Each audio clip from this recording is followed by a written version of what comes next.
In December of 1872, a ship crew spotted something drifting strangely in the Atlantic Ocean. Sails half raised, no one steering, no one on deck.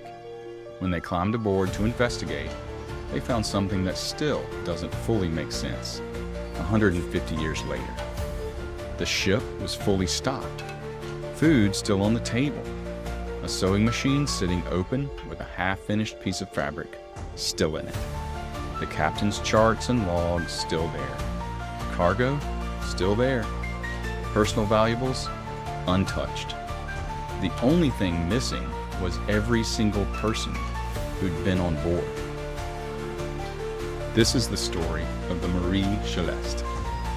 And it's not the ghost story you've probably heard. The Mary Celeste left New York in November 1872, bound for Italy, carrying 1,700 barrels of industrial alcohol. On board were Captain Benjamin Briggs, his wife, his 2-year-old daughter, and 7 crew members.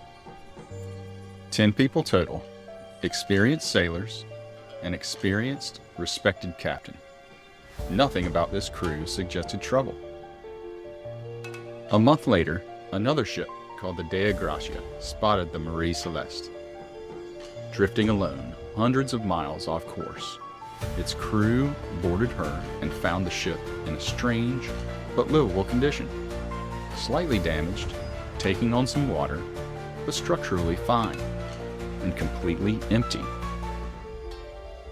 Here's the detail that rules out the popular theories.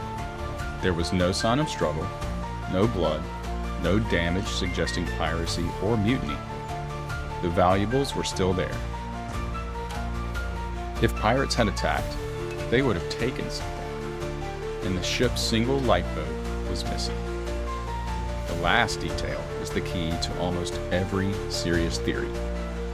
The crew didn't vanish, they left. Voluntarily, in a hurry, and whatever happened next, they never made it back. So why would 10 experienced sailors, including a captain with his own wife and child aboard, abandon a perfectly floating ship in the middle of the ocean? The leading modern theory involves those 1,700 barrels of alcohol. 9 of them were later found empty. If fumes had begun leaking from the barrels, and the crew smelled or even briefly saw smoke or vapor near the cargo hold, a captain might reasonably fear an explosion.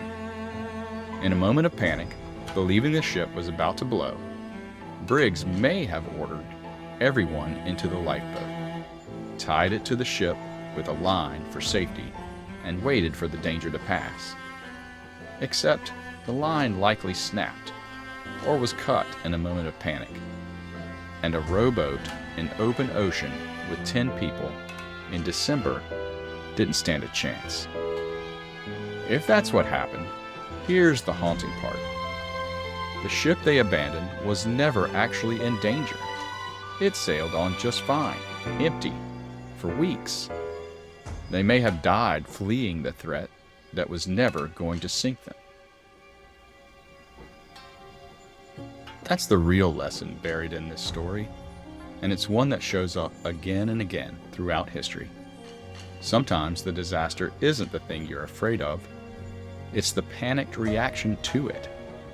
People jump from stable situations into far more dangerous ones because fear escalates faster than facts can catch up.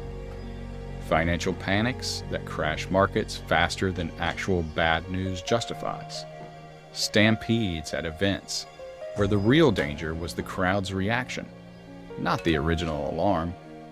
A captain who may have doomed his family and crew, fleeing a threat the ship itself would have survived. The Mary Celeste was found seaworthy, floating, and fine. Everyone who left her never was. If you found this fascinating, hit subscribe, because next week we're covering another interesting piece of history that'll make you question everything you thought you knew.